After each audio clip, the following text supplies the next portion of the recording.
Pembiayaan resiko merupakan penanggulangan resiko melalui pemindahan resiko dengan pembiayaan. Hal ini menunjukkan perusahaan perlu menyiapkan dana untuk membiayai resiko potensial jika kerugian itu nanti sungguh terjadi.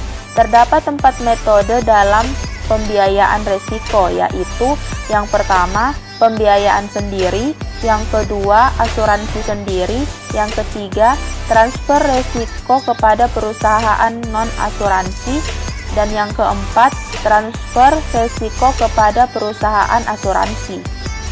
Metode dalam pembiayaan resiko. Yang pertama, risk retention atau penanggungan sendiri.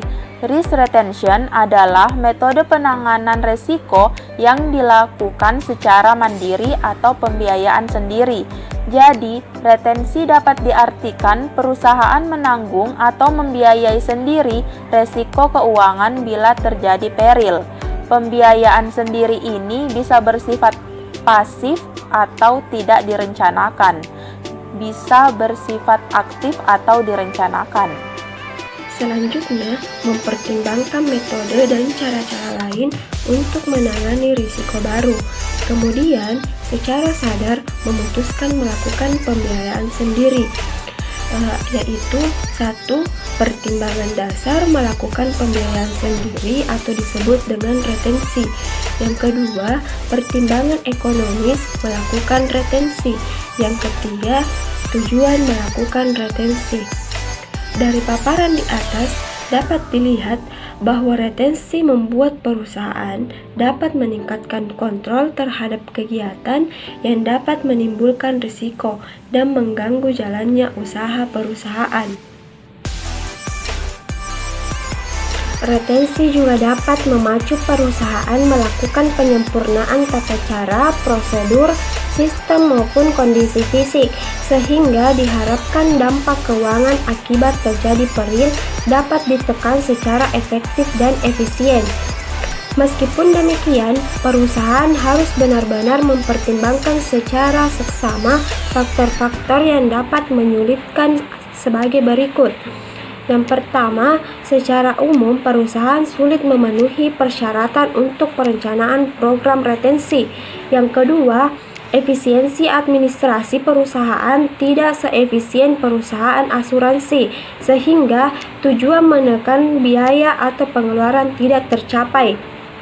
Yang ketiga, dalam jangka panjang, pendapatan dari dana cadangan atau keuntungan dari retensi tidak dapat menutup biaya retensi.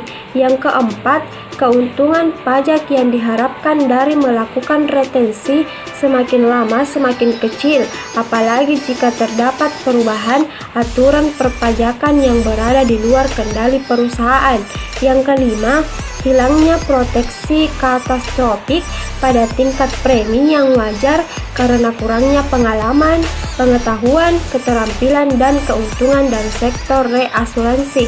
Perusahaan juga akan kehilangan jasa-jasa yang diberikan perusahaan asuransi, seperti jasa inspeksi, jasa penyelidikan, dan sebagainya. Yang keenam, kemungkinan perusahaan akan menghadapi masalah hukum, misalnya karena dakwaan pengadilan atas dasar hukum yang digunakan perusahaan dalam menghitung pajak dan lain-lain.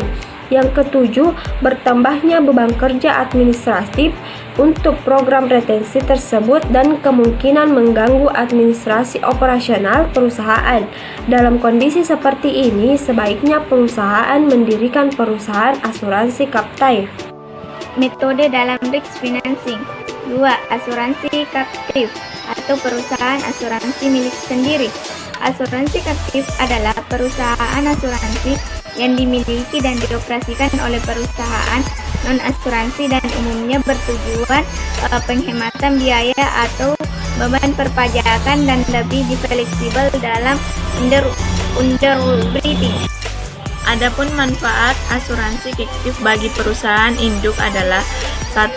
Asuransi fiktif dapat menjadi suatu jalan atau plot through untuk perusahaan menerima reasuransi melalui berbagai macam perjanjian reasuransi. 2. sebagai usaha memperkecil pajak pendapatan dibandingkan jika memakai perusahaan asuransi biasa. Adanya penyediaan dana untuk klaim yang mungkin timbul dan perusahaan induk mendapatkan penurunan pajak karena pembayaran premi pada asuransi captive merupakan biaya tidak kena pajak. 3. Menjadi lebih fleksibel dalam mengelola atau menyelesaikan klaim karena tidak membutuhkan waktu lama. Dokumen-dokumen tidak harus dilengkapi lebih dahulu dan sebagainya. 4. Adanya penghematan dalam biaya klaim, jadi asuransi captive dapat memberikan beberapa keuntungan ekonomis dengan syarat kegiatan operasionalnya dijalankan oleh tenaga profesional dalam bidang tersebut. Metode dalam risk financing. Poin ketiga, transfer risiko kepada perusahaan non-asuransi transfer. Pemindahan risiko kepada perusahaan lain non-asuransi umumnya terjadi melalui perjanjian atau kontrak bisnis biasa maupun khusus. Isi perjanjian atau kontrak tentang pemindahan tanggung jawab atas kerugian dapat terjadi pada berbagai bidang seperti harta kekayaan, pendapatan bersih, personal atau tanggung jawab liabilitas kepada pihak ketiga. Perjanjian pemindahan risiko juga dapat dilihat dari luasnya tanggung jawab pemindahan tersebut, mulai yang luasnya terbatas hingga pemindahan tanggung jawab yang luas. Contohnya, pemindahan tanggung jawab keuangan pada penanggung akibat tindakan yang tidak disengaja oleh tertanggung, hingga tertanggung akan menerima ganti rugi sehubungan dengan material yang disebutkan dalam perjanjian atau kontrak. Metode dalam risk financing. Poin keempat, transfer risiko kepada perusahaan asuransi. Jika perusahaan memindahkan risiko kepada perusahaan asuransi, maka perusahaan harus membayar premi yang dibagi ke dalam dua bagian.